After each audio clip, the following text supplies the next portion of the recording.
Entrepreneurship and small business management, marketing.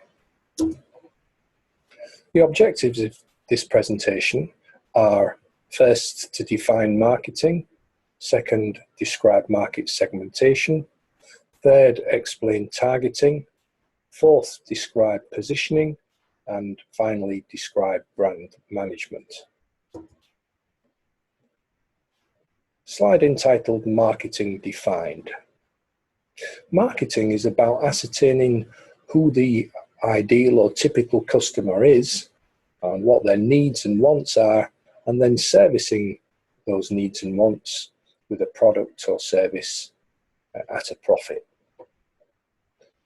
As an entrepreneur, in participating in marketing, you should first of all segment the market, and secondly target particular segments of the market, and then third position your product in the mind of the consumer in relation to your competitors, and then finally use the 4 P's of marketing to build a business or a product or service to meet the needs and wants of the customer, thereby reinforcing your position in the market. So, why market segmentation? Well, your business can't be all things to all people, so you are best off trying to find out the typical customer of your product in order that you can concentrate on the customer most likely to buy your product. How to do it? Well, the US Census would be a good source of secondary information, in other words, information that's already published, but you might want to do some primary research, in other words, research that is conducted by yourself. But the process involves carving up the market, in other words, the total number of customers for a product like yours, into segments. So you might carve up the market based on demographics, for example. In other words, people's age or gender in a particular locality or geographic market. You might carve up the market in terms of geography. In other words, in terms of a city or different cities, different counties, different states, even different countries. You might also use psychographics to carve up the market. In other words, divvy up the market based on customer lifestyles and personalities. And then finally, you might carve up the market based on behavioral differences between customers. In other words, some customers might prefer one brand over another. Customers might have different benefit usages. It is possible to use multi-segments, in other words, more than one segmenting method. In other words, to maybe find out how many females in a particular county have an extreme lifestyle. That would be using 3 dimensions of the 4 that we've just talked about. So once you have carved up the market or segmented the market, you then ought to think about targeting particular segments of the market. It's recommended for entrepreneurs that you choose one segment with enough customers to make you a profit, rather than spreading yourself thinly over multi-segments. Even within a segment, you might only have the resources to concentrate on a small amount of customers, or in other words, a niche or a small slice of the larger segment. And as I mentioned earlier, choosing more than one segment might be overly optimistic. You might be making a lot of work for yourself. Why not see how you servicing one segment might go? But in servicing a particular market segment, you might make sure that your business managers have the expertise to know the customers in that particular niche. For example, a group of seniors might not have the expertise required to open a young person's nightclub.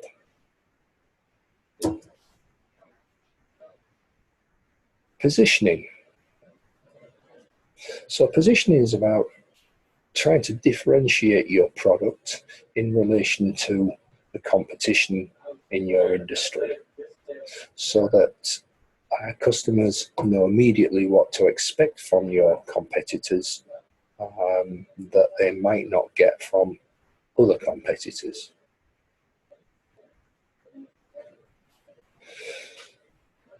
And the trick is to make sure you're not going head to head with a competitor that is already providing a very similar product or service to yourself with with the same level of quality and price, etc.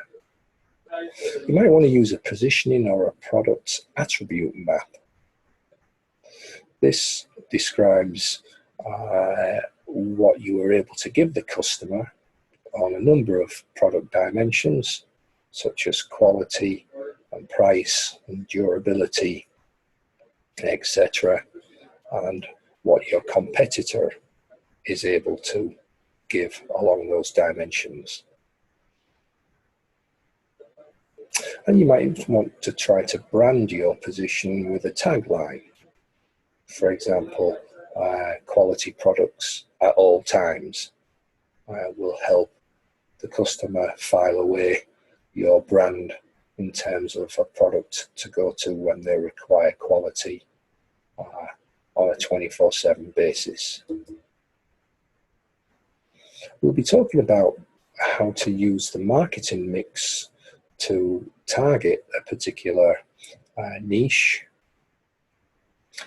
in a later presentation, but here's a preview that once you've established the niche that you're targeting, then the entrepreneur should use the 4 Ps of marketing to build a product or a service to give the customers in the segment exactly what they need and want, thereby reinforcing their position in the market. So the 4 Ps are product, which are considerations that are all things product, in other words, all about the product. So research and development, design, etc., materials used, durability, that sort of thing. Secondly, place. This is where the product is sold, which might have a bearing in mind how it's sold. For example, selling online will differ from selling in a bricks and mortar business. Third, we have price, which is the price points that the product is sold at. And then finally, promotion, where we're talking about maybe the rollout of a new product and reference accounts or testimonials from satisfied users or media stars, etc. Also talking about the different promotional methods that you might use, such as coupons, for example, 2-for-1s, free testing, that sort of thing. Ultimately, you ought to, as an entrepreneur, might want to consider trying to create a brand from your product. Now, branding is basically a customer's thoughts on a product's qualities, and so that almost by word association, once your business is or product is mentioned, they can reveal the qualities that the product has in their imagination.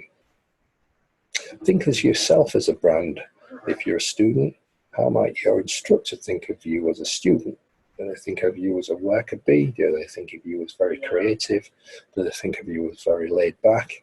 This could be thought of as your personal brand.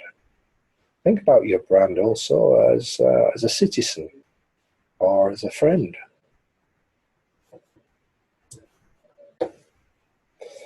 Now, the activity of building a brand is called brand management. And managers, especially marketing managers, will strategize and try to get people to share similar positive thoughts about the product.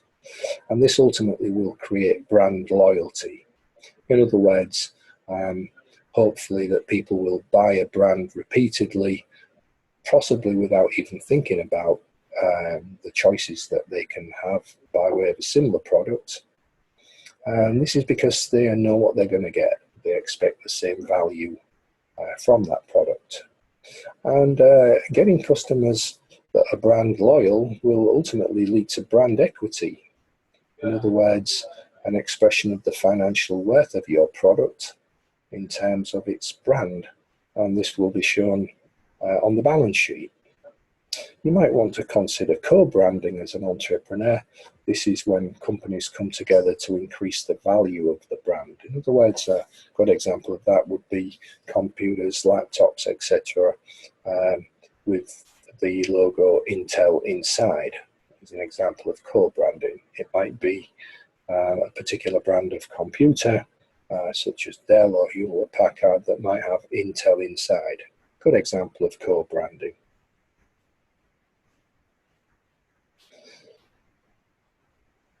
So building a brand is about creating value in the minds of customers. In other words, customers walk away after doing business with you thinking that that was a good, positive experience that more than exceeded the costs of doing business with you. So here's some methods to build a brand. We have word of mouth, that customers share information about their experience with other people. Hopefully it's a good experience. Companies also use social media to create a brand, blogs, etc. They might even police social media, trying to remove negative comments about the product, which can be very expensive, probably beyond the scope of an entrepreneur to do that, but it might be something that an entrepreneur might consider, or will certainly benefit from knowing that competitors might use that activity. A business might get involved in social and community causes to create good impression management. They might also use public relations and advertising to build their brand. I would say that advertising is very important in building a brand, because the business is able to determine the content of the advertising, whereas public relations, the entrepreneur often doesn't get to determine how a product press release, for example, is received by the media. And then we have a good website to build a brand, very informative and easy to navigate. And then also symbols such as trademarks and logos help to create a brand. And I'm sure you know the obvious ones like the Nike swoop or the golden arches for McDonald's.